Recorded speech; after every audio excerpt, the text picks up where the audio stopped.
You ever wake up already tired, like your mind ran a marathon while your body was asleep? That's what happens when you try to control everything. You think if you can plan enough, fix enough, or hustle hard enough, you can make life behave. But life doesn't listen to control, it listens to trust.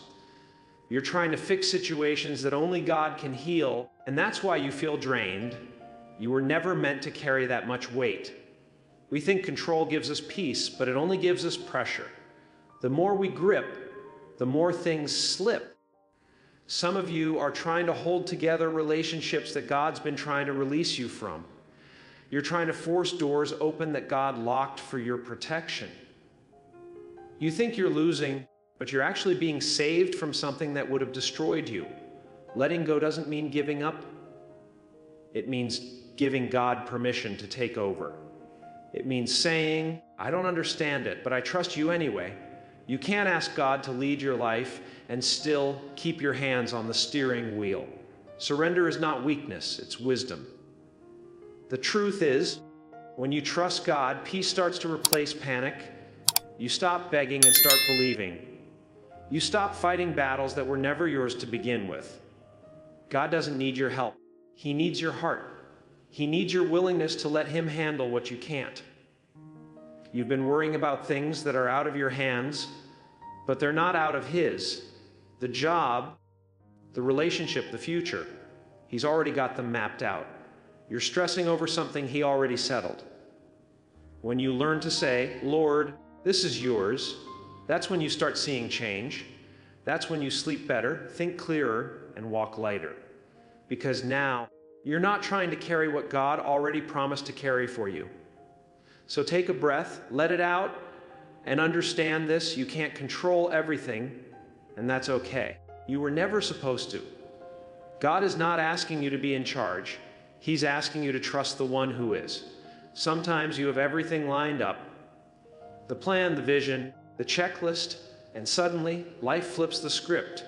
You lose the job you thought was your breakthrough. The person you counted on walks away. The door you prayed for stays locked. You start wondering, did I miss something? But no, you didn't. God's plan just didn't match your timeline. We like predictable.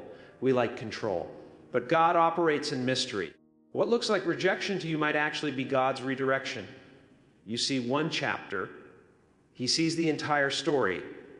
You're planning comfort. He's planning calling. You're asking for what you want. He's preparing what you need. Sometimes God will strip away your plans because they were too small for what He wants to do. You were thinking survival, but He's thinking expansion.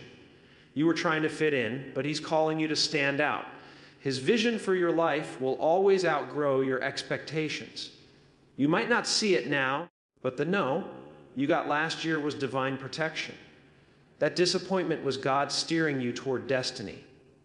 You thought something ended, but it was only the seed for something new. You just couldn't see the garden yet.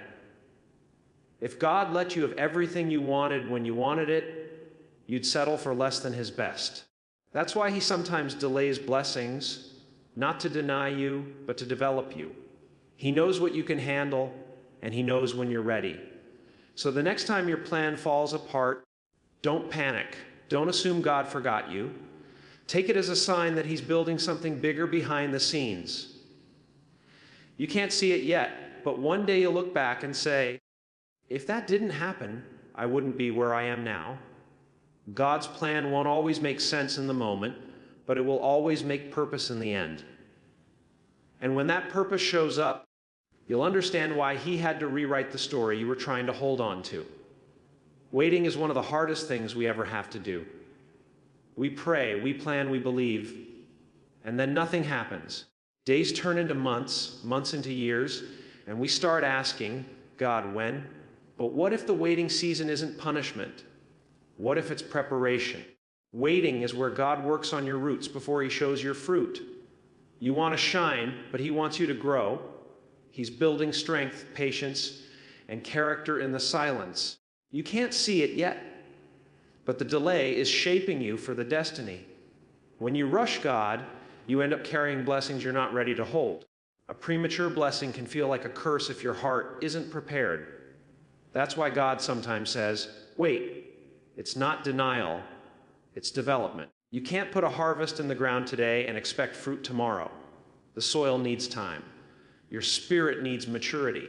Your vision needs alignment. So while you're waiting, don't just sit, grow. Pray deeper, believe harder, and build stronger. God uses waiting to teach you He is. When nothing seems to move, that's when your faith gets tested. That's when you learn to depend on Him, not on outcomes. You start realizing peace isn't found in results, it's found in trust. Maybe you've been waiting so long that you've started to lose hope. Don't. God hasn't forgotten you. He's preparing something worth the wait. The silence doesn't mean He's absent. It means He's strategizing. Every moment of waiting is an investment in your future. One day, when that door finally opens, you'll realize the wait wasn't wasted. It was wisdom in disguise. There will come seasons that don't make sense. You'll do everything right and still end up hurt. You'll pray and still feel lost. You'll help others and still feel empty. And you'll start to wonder, where is God in this? But just because you can't trace Him doesn't mean you can't trust Him. God doesn't owe you explanations. He offers you direction. Sometimes He'll take you through pain just to show you purpose. Sometimes He'll let you walk through darkness so you can discover light. Understanding can wait, but trust can't. You're not always supposed to know why. Faith isn't about clarity, it's about confidence. It's knowing that even when life looks chaotic, God's still in control. You might not understand the route, but He knows the destination. You may be asking, why did I lose that? Why did that happen? Maybe because what you lost wasn't part of the next chapter. Maybe the storm you hated was saving you from something worse. God's love doesn't always look like comfort. Sometimes it looks like protection. When everything falls apart, that's when trust becomes real. Anybody can have faith when things are easy, but true faith shows up when life gets hard. That's when you say, God, I don't see it, but I know you're still working. You'll look back one day and see that the pain you didn't understand was the bridge that carried you to purpose. You'll realize the unanswered prayers were actually divine redirections. So when you don't understand, don't run from God. Lean in closer. The mystery you hate today might be the miracle you thank Him for tomorrow. Sometimes we ask God for direction, but the moment He takes too long, we start sprinting ahead like we know better. We act like His silence means He forgot about us. But silence isn't absence, it's strategy. God doesn't rush miracles. He works in steps, not leaps. You want instant, but He builds eternal. You're thinking about convenience, and He's thinking about character. Every time you run ahead of God, you end up exhausted and disappointed. You try to make things happen your way, and it always costs more than it should.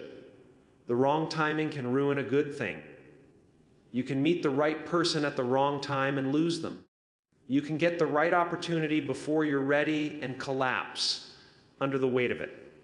Timing is everything, and only God knows when the clock strikes ready. It's not that God doesn't want to bless you. He just doesn't want the blessing to break you.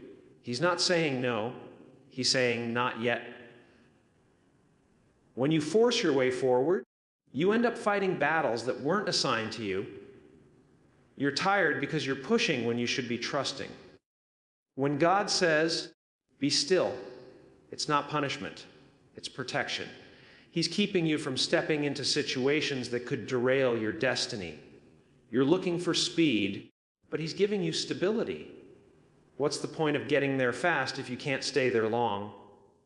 Sometimes God's delay is your deliverance. That door that wouldn't open might have been a trap. That person who walked away might have been sent to distract you. The detour you hate is the exact path to your promise. You just can't see it yet. So when you don't see progress, don't panic. Pause. When you feel like you're falling behind, remember God's timeline runs on purpose, not pressure. He knows exactly when to move. He's not slow. He's precise. You'll realize later that what felt like a delay was actually divine timing. Because when God finally says, go, no devil, no doubt, No delay can stop what's already been ordained. People keep waiting to feel ready before they obey God. They say, I'll do it when I feel confident. I'll step out when I feel strong. But faith doesn't start with feelings. It starts with obedience. Faith is deciding to trust God even when your emotions are all over the place. It's action in the middle of uncertainty. You won't always feel brave. You won't always feel worthy. But if God called you, you already have what it takes. He never chooses the qualified. He qualifies the chosen. He's not waiting for your perfection. He's waiting for your participation. Faith doesn't erase fear. It moves despite it. You can be trembling and still be trusting.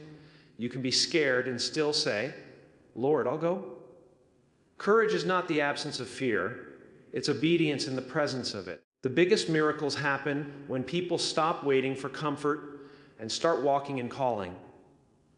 Peter didn't wait for calm waters before stepping out of the boat.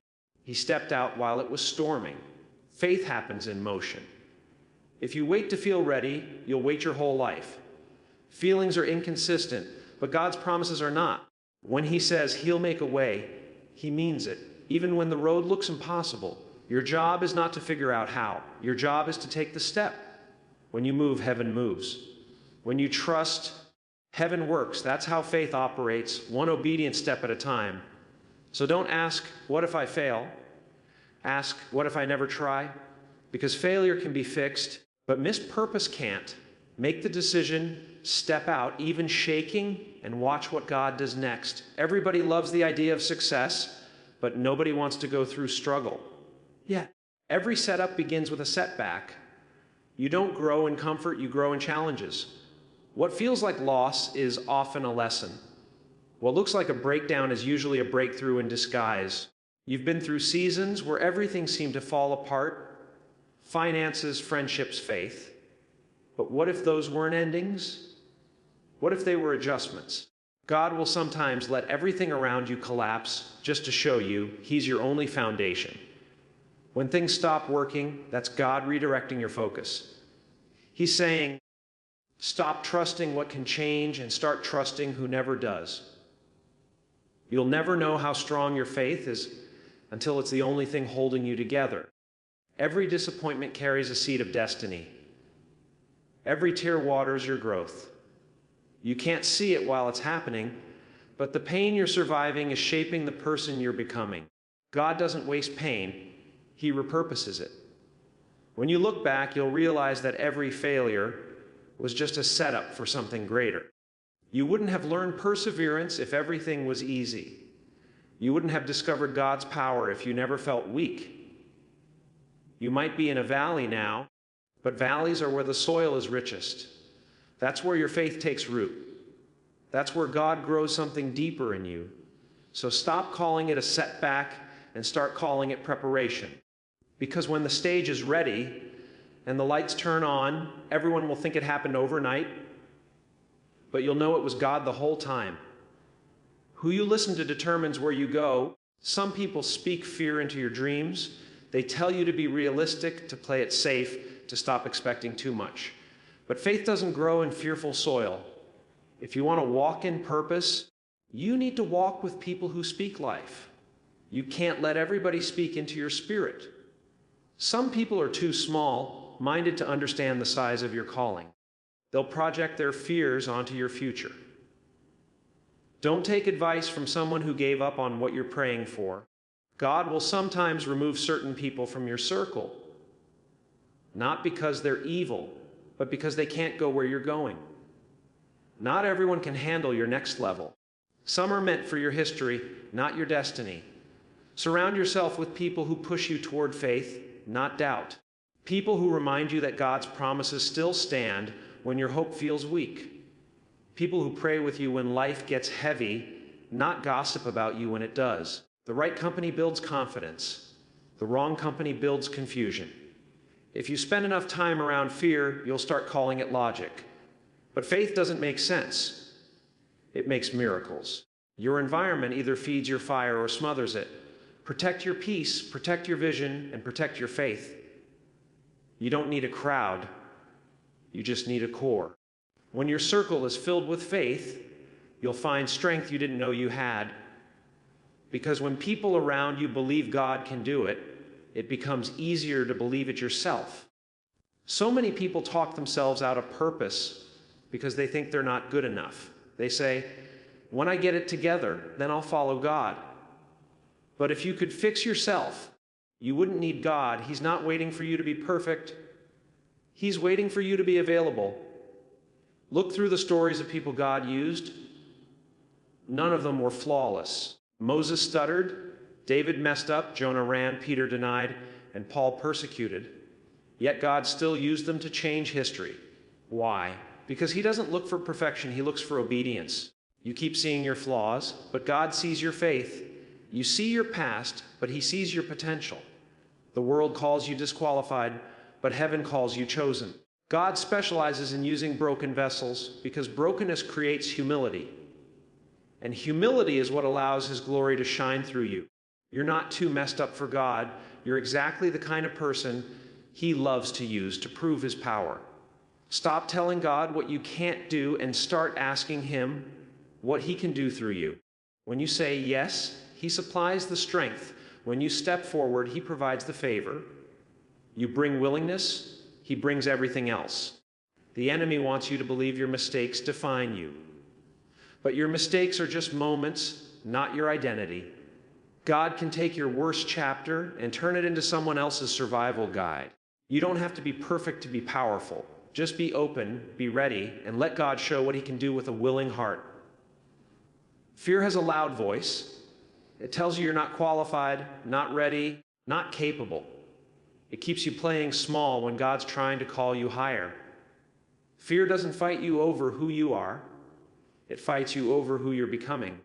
Every time you're about to level up, fear will show up.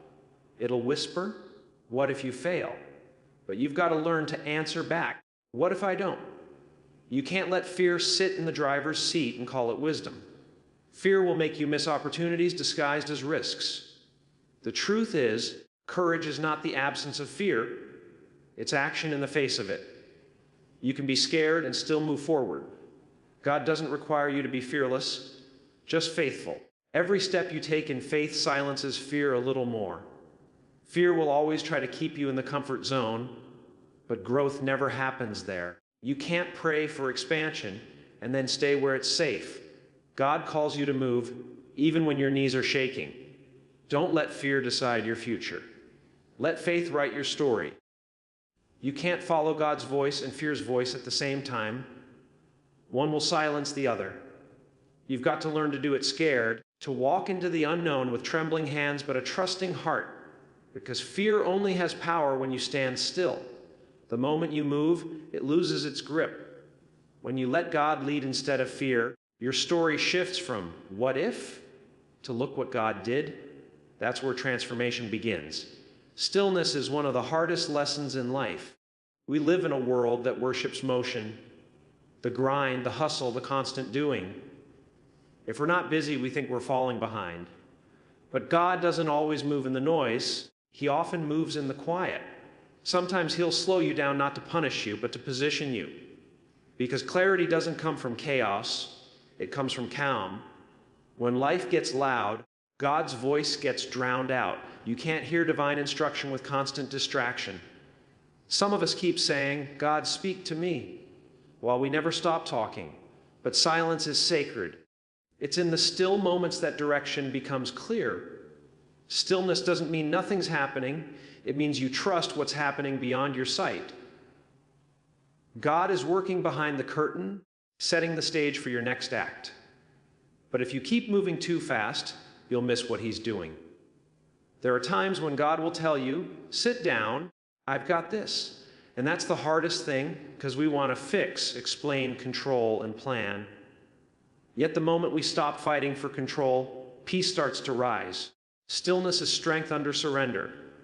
You don't have to chase every rumor, reply to every doubt, or react to every storm. Some battles are won by staying silent and letting God show out. Sometimes the best response is no reaction at all, just trust. In stillness, your spirit realigns.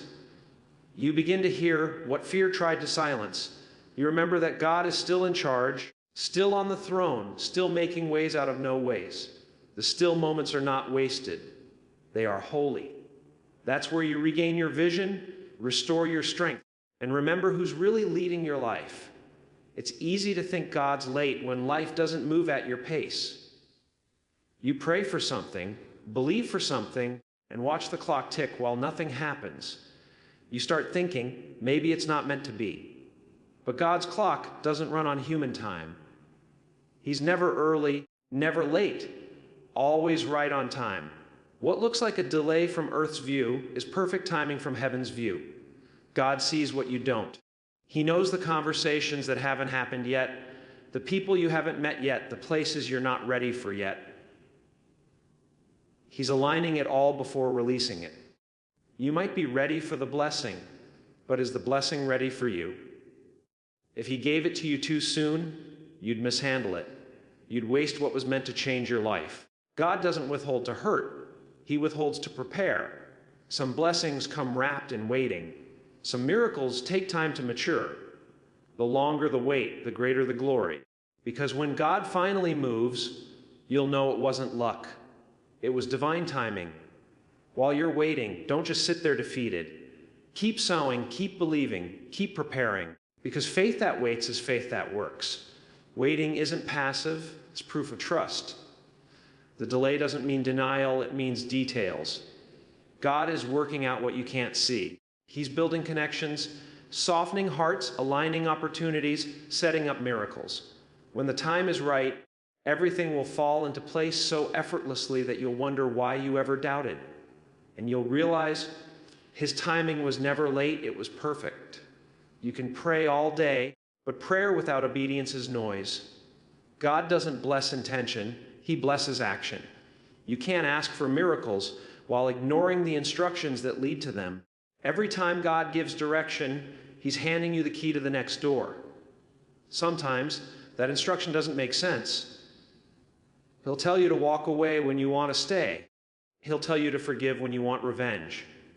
He'll tell you to give when you're running low. But obedience isn't about logic, it's about trust. Your blessing is often one act of obedience away. Remember, the walls of Jericho didn't fall from noise.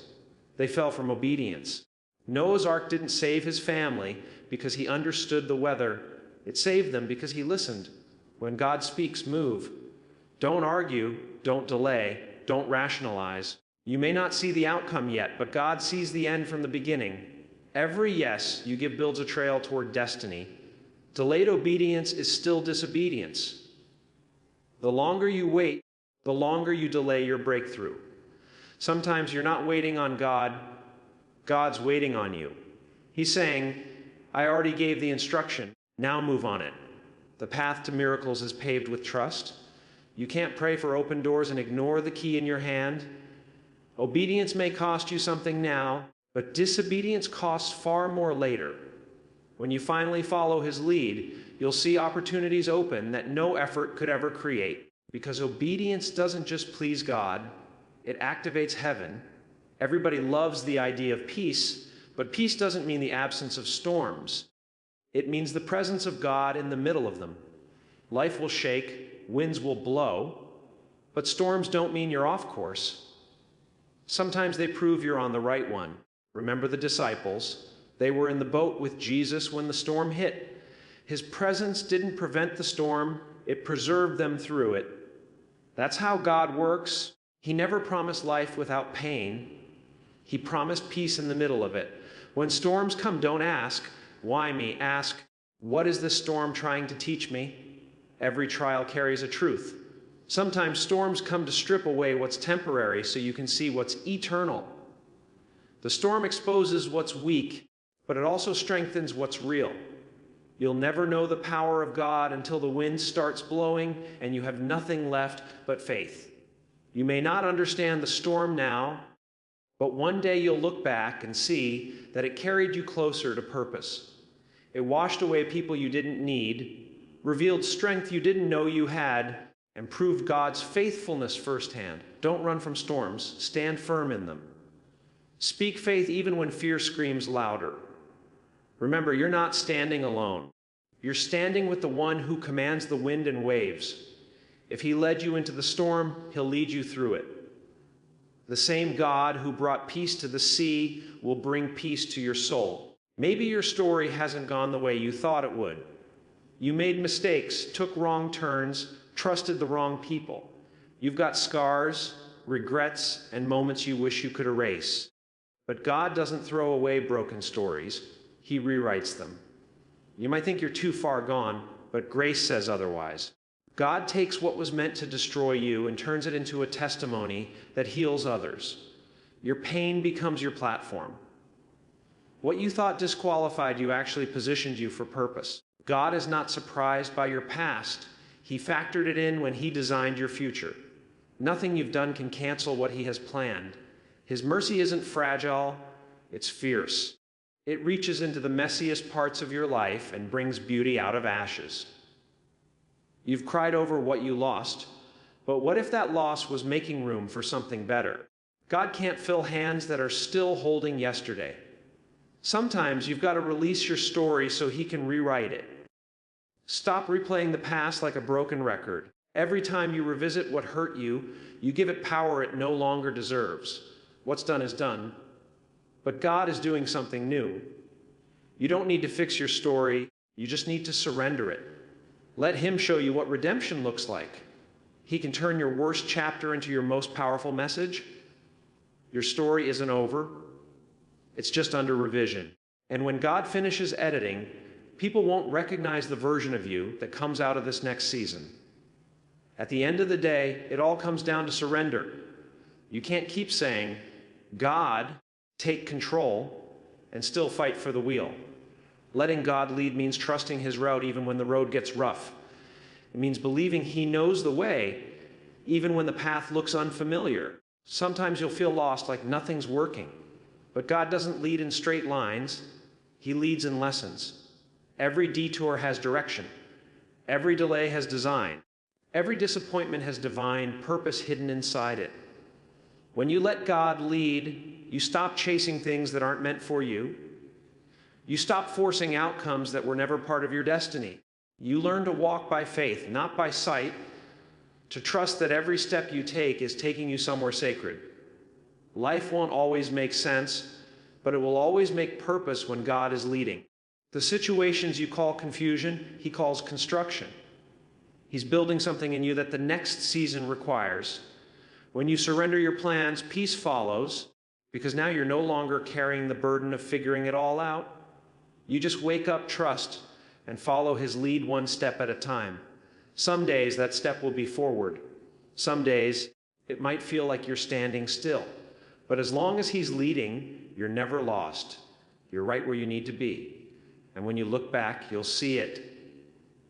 Every twist, every turn, every tear was part of a map that led you straight into purpose. Because when God leads, every step counts.